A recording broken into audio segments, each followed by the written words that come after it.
ભાવડી, તમારો બહુ બહુ બહુ જ આભાર.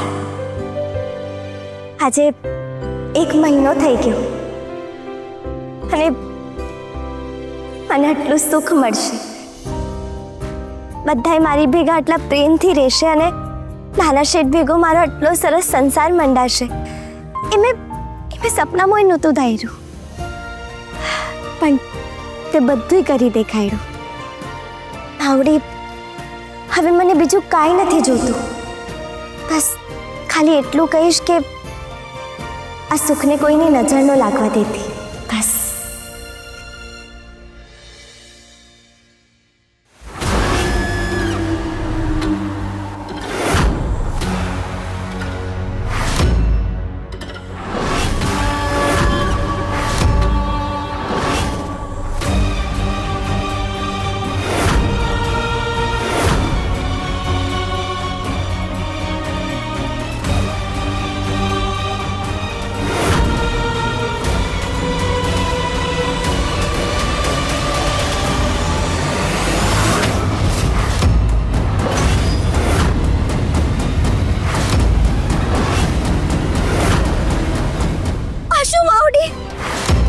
અત્યાર સુધી તો છોડ લીલો ચમતો ને હવે સાવ સુકાઈ ગયો.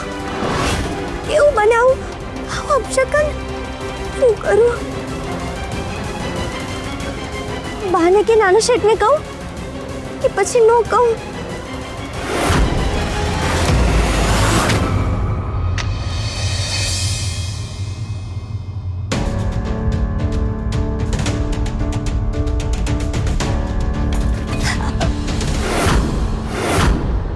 કંકુઓ, શું થયું? તમારી તબિયત તો ઠીક છે ને? હા બા, કાંઈ નથી થયું. તમારું મોઢું કેમ આમ કરમાયેલું લાગે છે? કાંઈ નથી થયું બા. બા, એક વાત પૂછું? પૂછો. તમને ક્યારેય એવું થાય કે તમારો રાજીપો તમારા હાથમાંથી જાય છે? મને લાગે છે તમારા મનમાં કંઈ ચાલી રહ્યું છે. અહીંયા આવો, મારી પાસે બેસો. આવો.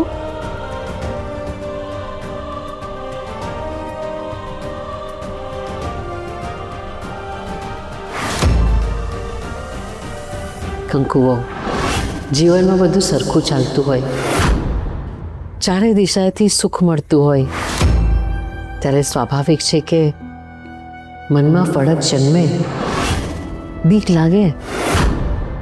પણ જો તમે બીકને પ્રાધાન્ય આપશો ને તો સુખને જીવી નહીં શકો, અને સુખને અસ્તિત્વ માનશો તો આવનારા દુઃખનો સામનો નહીં કરી શકો.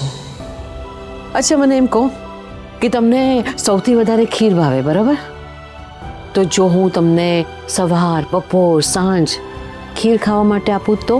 આખો દી ખીર થોડી ચાલે, ક્યારેક થોડું ખારું જોઈએ ખાવા માટે. જેમ આખો દિવસ ખીર ન ચાલે ને, એવી જ રીતે જીવનમાં માત્ર સુખ પણ ન ચાલે, દુઃખની ખારાશનો સ્વાદ પણ જીવનમાં લેવો જોઈએ, અને એને પણ સ્વીકાર કરતા આવડવું જોઈએ. જ્યારે મારા ને તમારા બાપુજીના લગ્ન થયા ને, ત્યારે હું માત્ર શિક્ષિકા હતી અને તમારા બાપુજી બેંકના મોટા મેનેજર. અને લગ્ન પછી થોડા જ દિવસમાં એમની ટ્રાન્સફર છેક જબલપુર થઈ, અને અમને તો એકબીજા વગર ચાલે જ નહીં. અને એ જમાનામાં તો આવું મોબાઈલ, સોશિયલ મીડિયા અને આવું બધું હતું જ નહીં, એટલે અમારે એકબીજાના પ્રેમના સહારે જીવવાનું હતું.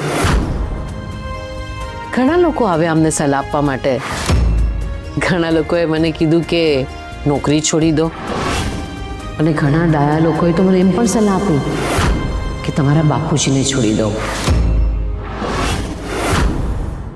અને એ વખત પણ એવો હતો ને કે કોઈ પણ જો આવીને એકબીજા માટે કંઈક ખરાબ કહી જાય ને તો એક વખત સાચું માનવાનું મન થઈ પણ જાય. પણ અમારો એકબીજા પરનો વિશ્વાસ અકબંધ હતો. અમે બંને હંમેશા જીવનમાં એકબીજાને સાથ આપ્યો.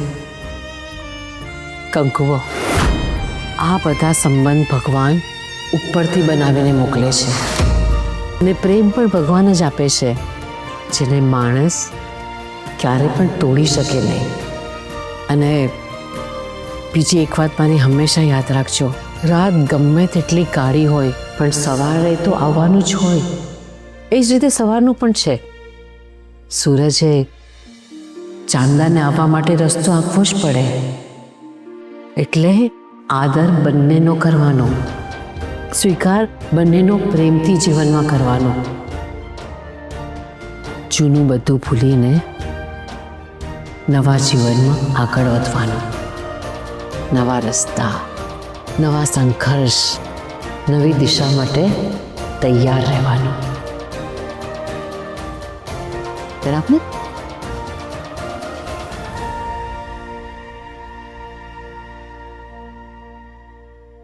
સાચું જ છે.